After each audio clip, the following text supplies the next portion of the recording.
Gestion d'entreprise. Quel revenu peut-on espérer? Je vous ai fait un rappel que vous savez, en libéral, en tant que master kinésithérapeute, le revenu dépend du temps. C'est-à-dire que on a directement un lien entre le temps passé en prestation et le taux horaire et le résultat au final au chiffre d'affaires. En activité conventionnée, vos honoraires sont imposés et en hors nomenclature, les honoraires sont libres. Jusque-là, je pense que ça, c'est assez clair pour tout le monde.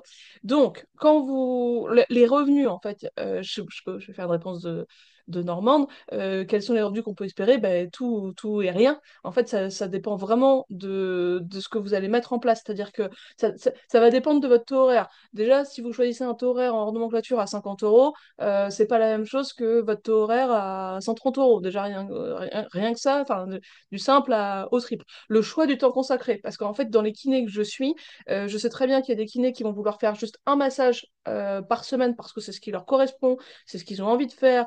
Voilà, ils ont calé ça dans leur planning. Et puis, il y en a d'autres qui vont vouloir 50% activité conventionnée, 50% hors nomenclature. Et il y en a d'autres, par exemple moi, qui vont vouloir être 100% déconventionné. Donc, le choix du revenu, il dépend comment je pourrais dire, de l'équilibre de ce qu'on veut dans son activité aussi. C'est pour ça que je ne pouvais pas trop te donner une réponse de revenus. Enfin, voilà, tout est possible, en fait.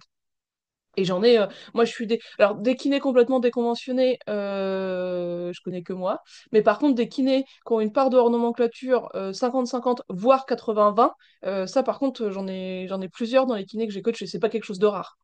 Les déconventionnés c'est rare, ça je suis d'accord, mais par contre avoir une grosse part de hors nomenclature c'est pas rare, même si on est d'accord qu'il y a un biais de sélection parce que sinon ils ne me contacteraient pas.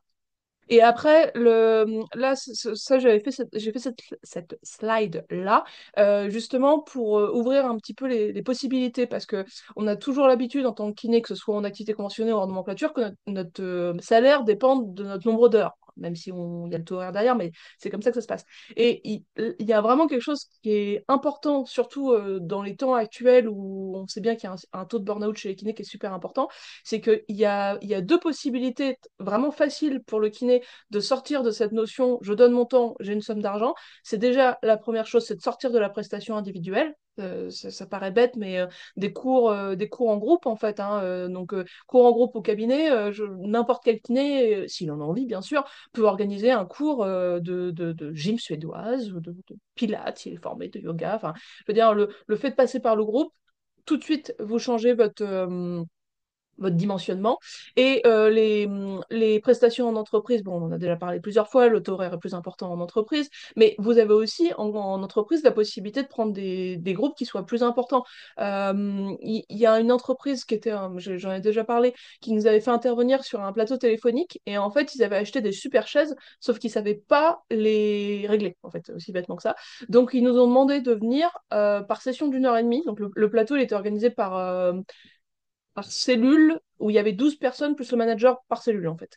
Et donc on avait chaque cellule pendant 1 heure et demie et on leur faisait les réglages de leur chaise et des exercices par rapport à l'ordinateur après et puis au positionnement par rapport au casque. Donc ça c'est un exemple, groupe, t'en as 12, tu les as sur 1 heure et demie, bah obligatoirement ton taux horaire il va être différent de ce que tu peux faire en individuel présentiel.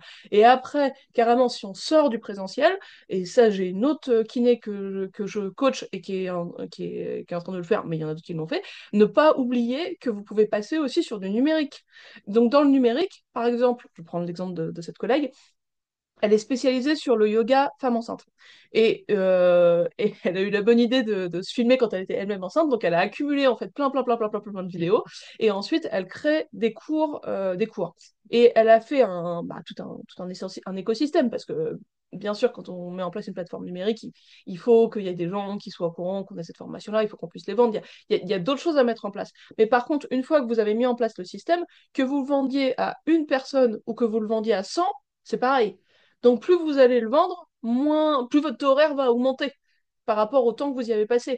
Et au bout d'un moment, bah, le temps que vous y avez passé initialement, il a été remboursé, et puis au bout d'un moment, bah, c'est juste du bonus. Alors même s'il y a toujours quelques petites charges, mais qui n'ont rien à voir avec des charges de cabinet. Les charges, ça va être votre site internet, ça va être votre plateforme numérique, ça va être éventuellement un petit peu de matériel. Enfin, ça n'a rien à voir avec les charges de cabinet.